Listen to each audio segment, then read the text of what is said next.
Oke, di video kali ini saya akan melakukan survei terkait realitas kebangsaan.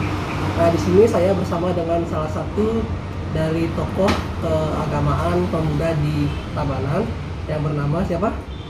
Halo, Pak Nastasya. Nah, di sini saya akan meluncurkan beberapa pertanyaan terkait realitas kebangsaan. Oke, yang pertama, menurut kakak, apa yang mempengaruhi keberlangsungan dan eksistensi dari suatu bangsa? Keberlangsungan hidup dan eksistensi suatu bangsa itu sangat dipengaruhi oleh kemampuan bangsa tersebut dalam memahami dan menguasai kondisi geografis atau lingkungan sekitarnya. Selain itu juga ada pengaruh dari hubungan geopolitik.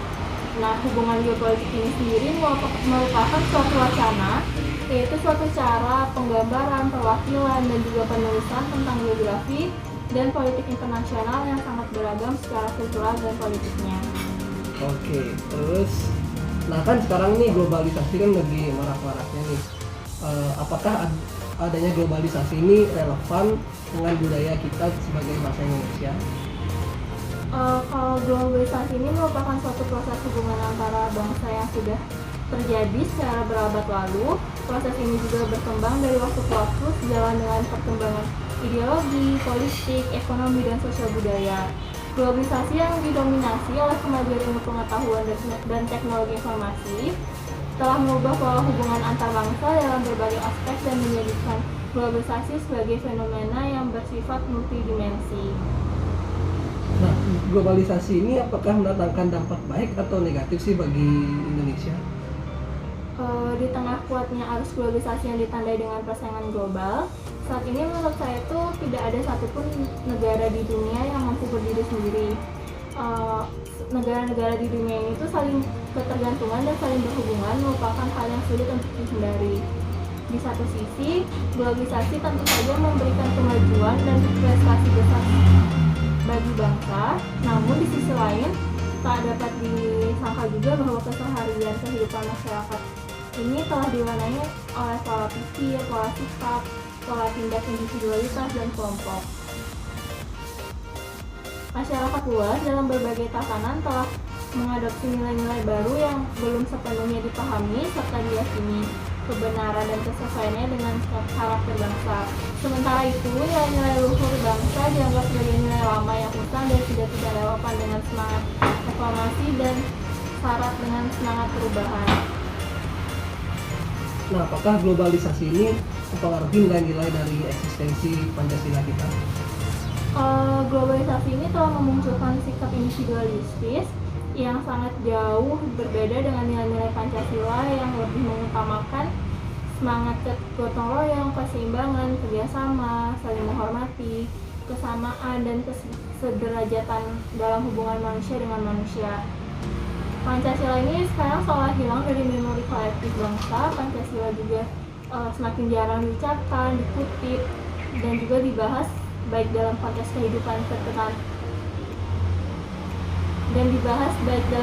kehidupan ketatanegaraan, kebangsaan maupun kemasyarakatan.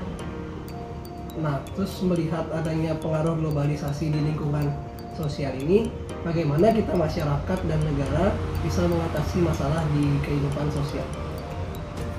Menurut saya globalisasi ini adalah sesuatu yang tidak bisa kita hindari, bahkan dari kalangan anak-anak hingga dewasa semuanya telah mengalami dampak dari perubahan globalisasi ini. Dari negara ini sendiri, menurut saya pemerintah sudah sadar dan sebisa mungkin meminimalkan dampak negatif dari globalisasi ini. Misalnya, Kementerian Pendidikan memberikan edukasi pendidikan kewarganegaraan sejak dini dari kalangan muda di setiap sekolah. Selain itu juga, kurikulum pendidikan di Indonesia juga menuntut adanya komunikasi, kerjasama, kelompok yang mana sesuai dengan nilai-nilai pendapat bersama teman dan mendekatkan rasa kekeluargaan. Selain itu, dari sisi pribadi atau perseorangan di masyarakat, kita juga harus bisa mengatasi dalam diri dengan menumbuhkan kesadaran nilai-nilai Pancasila dan mengamalkan dalam kehidupan sehari-hari. Kita juga harus bisa memilah mana yang baik dan yang harus kita hindari di globalisasi ini. Oh ya, kakak sendiri ini udah mengamalkan nilai-nilai Pancasila sih dalam kehidupan sehari-hari ini, udah mengamalkan nilai-nilai Pancasila atau belum? Udah sih ya, kan di sini saya juga sebagai tokoh keagamaan yang dimana menjunjung nilai sila pertama dan ketiga, yaitu ketuhanan yang Maha Esa, serta sila persatuan Indonesia dengan beriman dan bertakwa kepada Tuhan, serta menghargai, menghormati keberagaman di sekitar saya ini. Menurut saya tindakan ini sudah mengamalkan nilai-nilai Pancasila. Tentu keberagaman agama ras di Indonesia ini harusnya menjadi keunikan dan keindahan demografis kita. Disinilah peran kita sebagai masyarakat untuk menghargai dan menjunjung tinggi keberagaman budaya di setiap daerahnya. Nah, yang terakhir nih, sekarang kan masalah sosial dan kesehatan yang kita alami ini di Indonesia kan ada tuh namanya pandemi COVID nih. Nah, bagaimana menurut kakak peran pemerintah serta masyarakat dalam mengatasi pandemi COVID ini? Pandemi COVID ini kan merupakan salah satu masalah besar yang kita alami saat ini ya.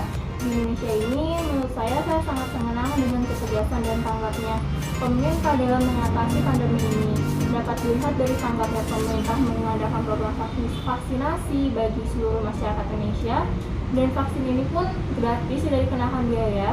Pemerintah juga nggak mandang dulu siapa saja bisa menerima vaksin, semua sama, semua pasti mendapatkan vaksin, tidak terlepas dari status sosial perorangan. Selain itu juga, kita sebagai masyarakat juga harus sadar bahwa vaksinasi ini penting bagi keberlangsungan ekonomi dan kesehatan di Indonesia. Kita cukup meluangkan sedikit waktu untuk vaksinasi, toh juga vaksin ini demi kebaikan semua pihak.